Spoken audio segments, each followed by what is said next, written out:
Silver, one of the 8 precious and noble metals, it's been used extensively throughout recorded history for myriad purposes and for its intrinsic value as the basis for trade and monetary systems. Over time, silver's played a significant role in world history. A few examples include financing the Greek resistance over King Xerxes and the Persians in 480 BC, helping Spain become a world power in the 16th and 17th centuries, and helping fund the Union forces during the U.S. Civil War. Now, conversely, there was even a time where silver that was lost played a major role in the development of the United States. In 1784, the Spanish troop ship El Cazador sank on its way from Mexico to New Orleans with 37,500 pounds of silver reals that were meant to finance Mexican leaders and their troops. Since the silver never made it, Mexico soon lost control and ceded the colony back to France, which paved the way for the U.S. to buy that land and much more from Napoleon in the groundbreaking Louisiana Purchase in 1803. Now, silver occurs as a native metal in sulfide ores of copper, lead, zinc, and it's almost always present in ores containing gold. It's estimated that only 29% of global mined silver comes from dedicated silver mines. 38% of it comes from lead-zinc ores, 20% from copper ores, and only 13% from gold ores. But even with silver's diverse history, there are numerous misconceptions about it. And in today's video, we'll cover 5 common ones and weave our way through what's fact and what's fiction. YouTube, what is going on? Welcome to another episode of the Silver and Gold Stack Attack. As always, a quick thank you for checking out the new video and for all the amazing support. You guys already know you're a part of the, best damn community here on YouTube, without a doubt. Real quick shout out to Pinehurst Coins. I was able to snag these on their eBay Live at a really fantastic price, way below what they normally go for. So if you haven't checked out Pinehurst Coins eBay Live, a lot of great deals going on. Make sure you go check them out. Anyway, the intro pretty much told you what today's video is all about, so that being said, you already know it. Let's roll it.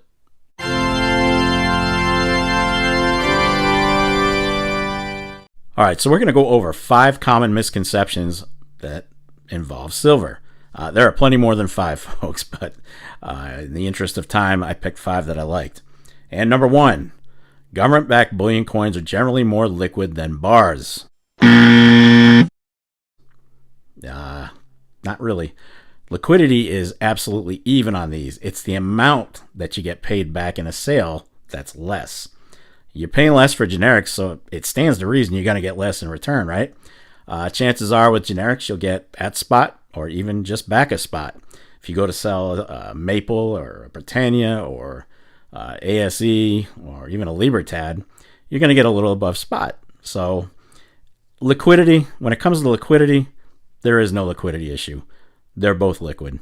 Even if silver booms, it's not going to matter what you paid. You're going to do fine selling your generics back to a coin shop or wherever you sell them. Every coin shop I've ever visited will gladly buy up generic silver at spot or just under spot. It's not a liquidity issue. It's how much you get back. Number 2, silver's great for shorting and turning a profit. Look, silver is a lot of things, but one thing that it isn't is something you can get into to turn a quick buck. There's no shorting silver like you would a hot stock, as all veteran stackers know. Silver is a long hold. Seriously. It's not something you're going to get into to turn a quick buck or even count on making your fortune. You need to have diversity in your portfolio. And that's just, it is what it is. Silver's great for saving, not great for investing. Number 3, silver's becoming scarce. So, this is a really touchy topic, but I'll say this. Silver is not an infinite commodity. It's just not. But it's also highly unlikely to run out by 2030, as some of these YouTube doomsayers and pumpers would have you believe. Silver might become more expensive to mine as the years go on, but it's not running out anytime soon. Could it eventually? Yeah, absolutely. Again, it's not an infinite commodity. There's a limit to how much we'll be able to pull out.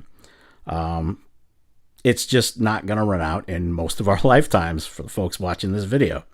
Yeah, there are deficits, no doubt. There are deficits between supply and demand, and that's been for the last 4 years easily, like in the millions of ounces. And yes, for every physical ounce of silver, there's around 380 to 400 paper silver ETFs, which makes it appear that silver is more prevalent than it really is. And that kind of comes into your price manipulation there, keeps it under control. But let's pull back on the scarcity stuff for, say, a few more years, okay? There's still quite a bit to go around, at least for now. And as we move into the future, it'll be used up more and more. And we'll cross that bridge when we get there. In the meantime, stick to your stacking plan and carry on. Don't panic buy. Don't listen to the shills. Don't listen to the pumpers. Don't listen to the doomsday sayers. Okay, just do your thing. Number 4. This is a cool one. There's 500 ounces of silver in a Tomahawk missile.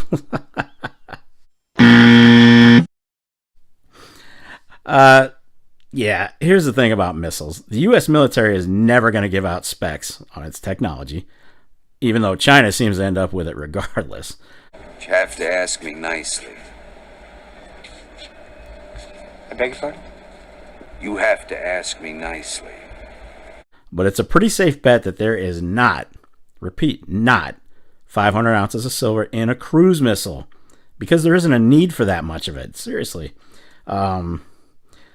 More reasonable minds have pretty much determined there's more likely 10 to 15 ounces of silver in a Tomahawk, and most of it is in the solder and the battery. The smaller missiles are believed to be used in less than an ounce. So take those claims that every time a Tomahawk blows up, it's wasting a monster box of silver with a grain of salt. It's highly unreasonable and very unlikely. And lastly, number 5, silver is not the most conducive metal. Gold is. I don't know where this one came from, but silver has slightly better conductivity than copper due to its individual electron structure. I mean, silver only has one valence electron, so that allows electricity to move through it pretty easily. The problem this is the problem with silver, it loses conductivity as it oxidizes. And we all know how easily and quickly silver turns. We've got silver in our stacks that has turned. And if you think about all the technology out there, like these panels, these solar panels, that silver is eventually going to turn. So there is a life expectancy on it. That's pretty much why copper is mostly used in wiring.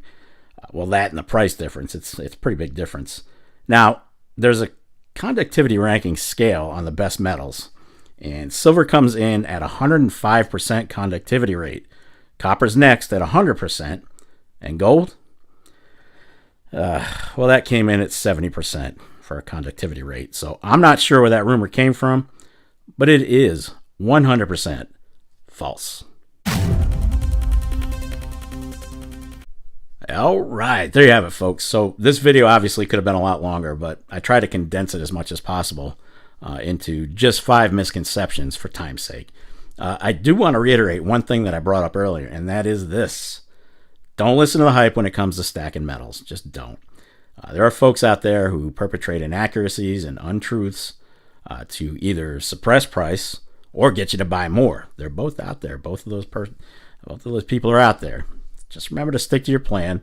Stack within your means. Don't go crazy. And always have an exit strategy. Have a plan. Ignore the noise and do what works for you and your budget. Makes things a lot easier. Makes things a lot easier when we follow our own mission and block out the insanity. Seriously, have a plan. Have an exit plan. Stick to it. Do your thing. Ignore the noise. Anyway, be sure to leave a comment down below and let me know what your thoughts are. You guys know I love going through them, so make sure you sound off.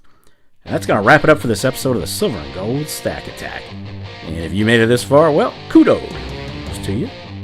I'll definitely catch up with you next episode, but in the meantime, you gotta know what's up. What do you want to do with your life?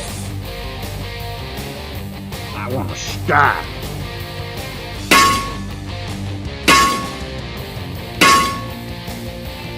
Damn right. Get stacked. Stay safe and be well, everyone. I am out of here. Peace, folks. Have a fantastic week ahead. I'll see you soon. Check us out on Wednesday, 8:30. We'll be live on my channel for Stacker's Corner. It's a blast. We have a lot of fun with it. make sure you stop on by. Take care, everybody.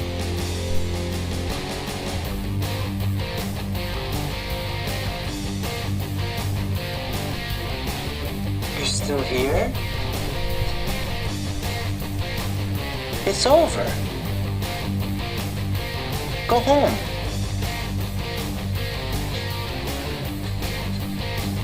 Go. Oh, yes. And what was that beginning, middle, and end part again?